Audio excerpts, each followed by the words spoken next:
சங்க தலைவர் திரு அன்புச்செழியன் அவர்களை பேச அழைக்கிறேன். வணக்கம்.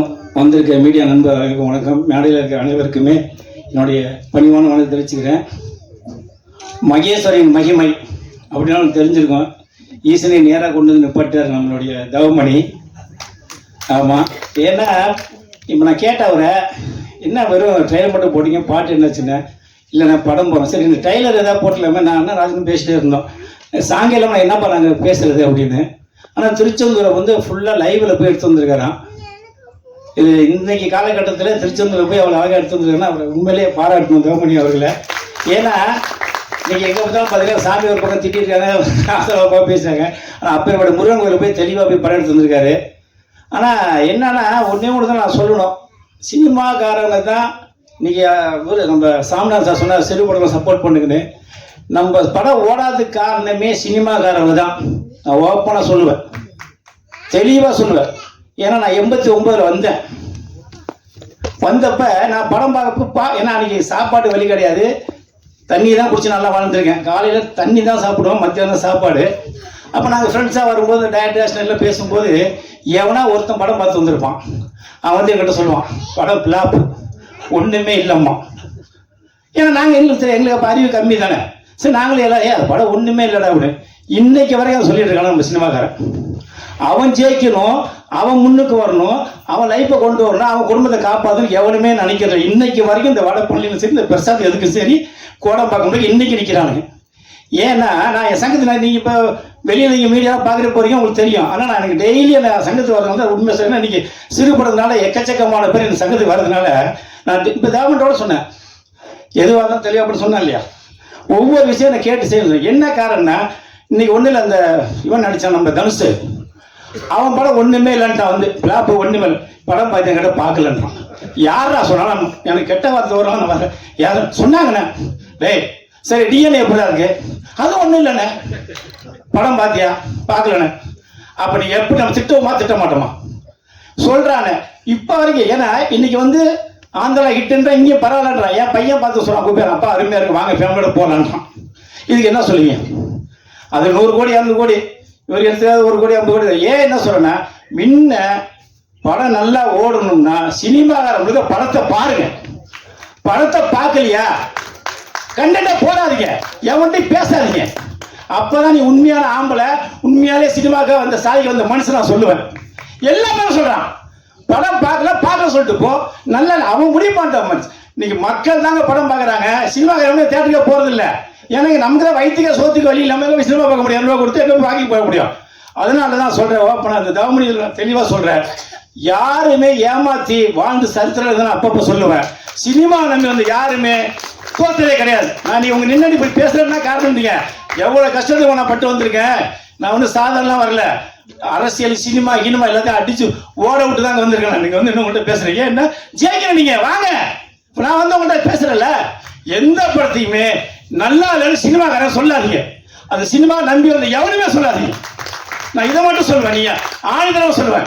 ரஜினி எப்படி இருந்தாரு, கமல் எப்படி இருந்தாரு, அந்த ஓடுனா அவங்க 100 கோடி ஓடாட்டினா அவங்க சமாளிப்பாங்க, அடுத்த ஒரு காலம் சம்பாதிப்பாங்க. இந்த சிறுபடத்தை யார் காப்பாத்துறது, இவங்க யார் வாழ வைக்கிறது? இப்போ அடுத்த படம் அவங்க பையன் பாருங்க, அதிகார சூப்பர் ஹீரோவா இருக்காரு. நான் கேட்டேன், நீ நேர்ல ஹீரோவா இருக்கப்பா அப்படின்னு. அடுத்த படம் கண்டிப்பா சத்தியமா அவங்க பையனுக்கு ஒரு படத்தை எடுப்பாரு. அதை எடுக்க உடனே நான் எடுக்க வச்சேன். ஏன்னா இந்த படத்தை விட்டது வேற படத்தில் பிடிச்சிதான் ஆகணும். அவரு நம்ம எதுல வந்தோமோ அதுல தான் நம்ம ஜெயிக்கணும். எது நினைச்ச நான் வந்து தஞ்சாவூர்லேருந்து வந்தேன். நான் நீ வந்து 35 வருஷம் இருந்து என்னோட சொந்த படத்தை எடுத்து தான் ஊருக்கு போனேன். அத்தனையே கழிச்சு வந்து நிற்கிறேன்னா அதே மாதிரி ஒவ்வொரு மனிதன் ஒரு சொல்ல தெரியுமா, காக்கைக்கும் தன் குஞ்சு பொன் குஞ்சுன்னு. நீங்க எல்லாருமே ஹீரோ தான், நீ எல்லாருமே டேரக்டர் தான், நீ எல்லாருமே கேமராமேன் தான், எல்லாருமே மியூசிக் தான். உங்க மனசுல எல்லாம் உட்காந்து அத்தனை பேர் ஒரு எண்ணெய் இல்லைன்னு மட்டும் நீங்க சொல்லுங்க. நான் அந்த சினிமா விட்டு நான் போயிடுறேன்.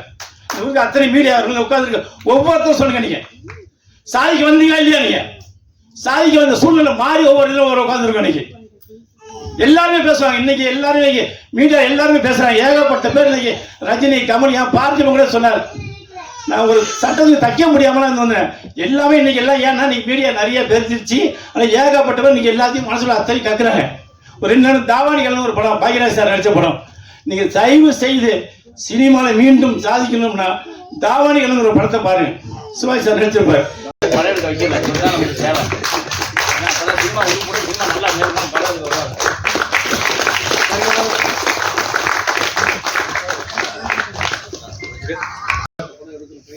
மகிழ்ச்சி அடையார். தன்னம்பிக்கையின் தனி உருவமாக பல பேருக்கு எடுத்துக்காட்டாக விளங்கி ஒரு படத்தை தயாரித்து அதை மக்களுக்கு போட்டு காட்டுகின்ற ஆற்றல் படைத்த அருமை தம்பி தவமணி அவர்களே, இயக்கம், நடிப்பு, தயாரிப்பு, அதோட அவரும் தன்னுடைய மகனையும் கதாநாயகனாக போட்டு ஒரு பக்தி கலந்த ஒரு சமூக படத்தை அற்புதமாக உருவாக்கி இருக்கிறார். அந்த தம்பியின் பேச்சு ஒவ்வொன்றும் தன்னம்பிக்கை தருவதாக, ஒவ்வொருவரையும் ஊக்குவிப்பதாக. யாருமே சோர்ந்து விடாதீர்கள், நம்பிக்கை வையுங்கள், அது நடக்கும். இறைவன் மீது நம்பிக்கை வையுங்கள், அவர் நடத்துவார் என்பதை தம்பி தவமணி அவர்கள் பிரமாதமா பேசினார். படம் எடுத்தது நம்ம ஒரு சின்ன முன்னோட்டம் பார்த்தோம். பாட்டு 4 பாட்டு நல்லா இருக்குன்னு சொன்னாங்க. சாமிநாதன், தம்பி சாமிநாதன் நடிகர், அவர் பார்த்திருக்காரு, அவர் நடிச்சிருக்காரு. இந்த சிறுபட தயாரிப்பாளர்களை ஊக்குவிக்கிறதுல என்னுடைய அருமை தம்பி அன்பு செழியன் பல அட்வைஸ் பண்ணிட்டு இருக்காரு. தன் சொந்த செலவில் ஒரு சங்கத்தை உருவாக்கி ஒரு இடத்தை அதுக்குன்னு வாடகை சொந்த இடத்திலே வச்சு வர்ற சிறுமுகத்து பட தயாரிப்பாளர்களை வழிகாட்டியாக விளங்கி தவறுனா தட்டி கேட்கறது, தவறு பண்ணாத. இப்ப அவர் பேசுறதை கேட்டீங்க. பல பேர் பூஜை போடுற அளவுக்கு வருவான், பூஜைக்கு பிறகு காணாம போயிடுவான். நம்ம சினிமாக்காரனே அன்பு செழிய சொன்னது போல, என்ன படமா இது, என்ன படம் எடுத்துக்கணும், இவெல்லாம் படம் எடுக்க வந்துட்டானுங்க. ஏன்னா நாய உனக்கு முடியலன்னா விட்டு போடா, எடுத்து பாவம் கஷ்டப்படுறவனை கிண்டல் பண்ணிக்கிட்டு படம் நல்லா இல்லைன்னு சொல்லிட்டு, அது நம்மால் இல்லை. இல்ல வெளியில இருக்க பப்ளிக் சொன்னா ரைட். பத்திரிகை நிருபர்கள், ஊடக நண்பர்கள் நிறைய எழுதி குறை எழுதுறது அவங்க கடமை. அவங்க குறை சொன்னா பரவாயில்ல, இருக்கிற குறைய. ஆனா கூட இருந்து நல்லா சாப்பிட்டுட்டு அவனே சொல்றான், சார் இப்படிப்பட்ட இந்த சினிமா சூழ்நிலையில தம்பி தவமணி சொந்த, எனக்கு இன்னொரு மகிழ்ச்சி என்னன்னா கடனே இல்லை, மொத்த பணத்தையும் போட்டு சுதந்திரமா எடுத்துருக்கார். கேட்க ஆளே கிடையாது.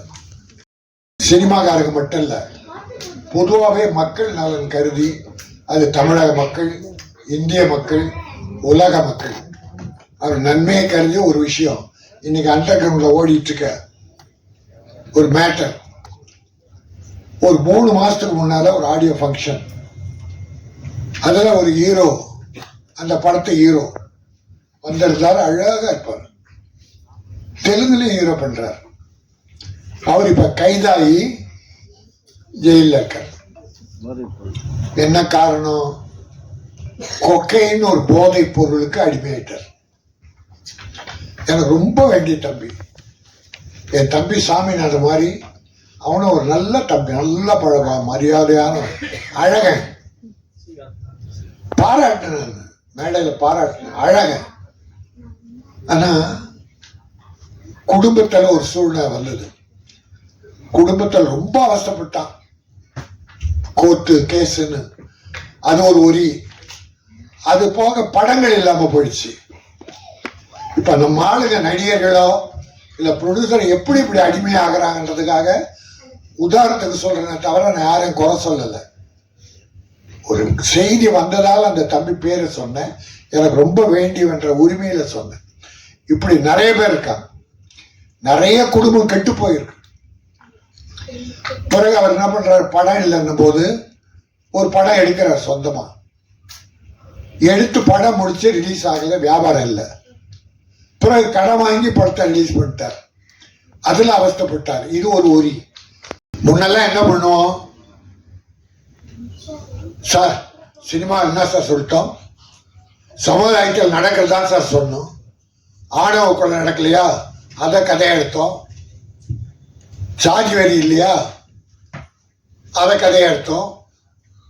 கற்பழிப்பு இல்லையா, பாலியல் பலாத்காரம் இல்லையா, அதை கதையை எடுத்தோம்னு சொல்லிட்டு இருந்தோம். இப்போ சினிமாவில் இது நிறைஞ்சு போச்சு சார். இந்த நான் உங்களை தர்ம நியாயமா கேட்கிறேன், இந்த 1 இயர்ல எத்தனை படம் சார் ரிலீஸ் ஆயிருக்கும்? 241 படம் போன வருஷம். அதுல சின்ன படங்கள் தான் குடும்ப தர்மத்தை சொல்லியிருக்கு. பெரிய படங்கள் பூரா எடுத்து பார்த்தீங்களா? என்ன படம்? வெட்டு, குத்து, கொலை, கொள்ளை, கஞ்சா கடத்தல். பெரிய ஹீரோ சார். நீ ஒரு நல்ல குடும்ப கதை சொல்லக்கூடாது? வந்துருச்சா?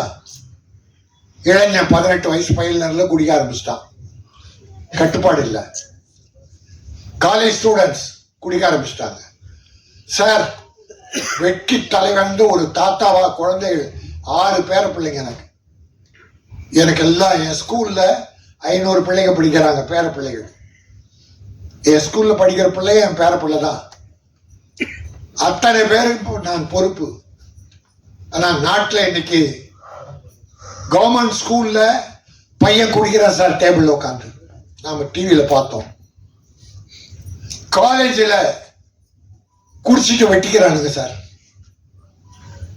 குடியால் இந்த நாடு கெட்டு குட்டிச்சோர் ஆயிடுச்சு. அப்படின்னா நான் தமிழ்நாட்டை மட்டும் சொல்றேன்னு நினைக்காதீங்க. தமிழ்நாட்டில் மட்டுமல்ல, நான் தமிழக முதல்வரை கையெழுத்து வேண்டி கேட்டுக் கொள்ளுகிறேன். பல பேட்டியில சொல்லியிருக்கேன், தமிழ்நாட்டில் மதுவிலக்கை கொண்டு வந்து மக்களை காப்பாற்றுங்கள். ஆகவே நல்ல நாடு இந்தியா, அதிலும் சிறந்த நாடு தமிழகம். இந்தியா முழுக்க உயர்ந்து இருக்க வேண்டும், குடியில்லாத நாடாக இருக்க வேண்டும். நல்ல குடிமக்கள், சிட்டிசன்ஸ் இந்த நாட்டை காப்பாற்ற வேண்டும். உலகில் வல்லரசாக இந்தியா விளங்க வேண்டும் சொல்லி மகேஸ்வரன் மகிமை தம்பி தாவுமணியை காப்பாற்ற வேண்டும், இறைவன் காப்பாற்ற வேண்டும். நல்ல மனம் கொண்டவர் அவர். அடுத்து படம் எடுக்க வேண்டும், தொழிலாளர்களுக்கு வேலை கொடுக்க வேண்டும், பல டெக்னீஷியனை உருவாக்க வேண்டும் என கேட்டு இவ்வளவு நேரம் பொறுமையாக கேட்ட சண்டே பல பொழுதுபோக்கு இருந்தாலும் அதெல்லாம் விடுத்து தாவுமணிக்காகவும் மற்ற நண்பர்களாக வந்திருக்கீங்க. உங்களெல்லாம் வணங்கி விடுவது. நன்றி, வணக்கம். ட்ரெய்லர் லான்ச் விழாவிற்கு வந்திருந்து சிறப்பு செய்த அனைவருக்கும் எங்கள் அன்பும் நன்றியும். சிற்றுணர்விற்கு பிறகு படம் தொடரும். நன்றி.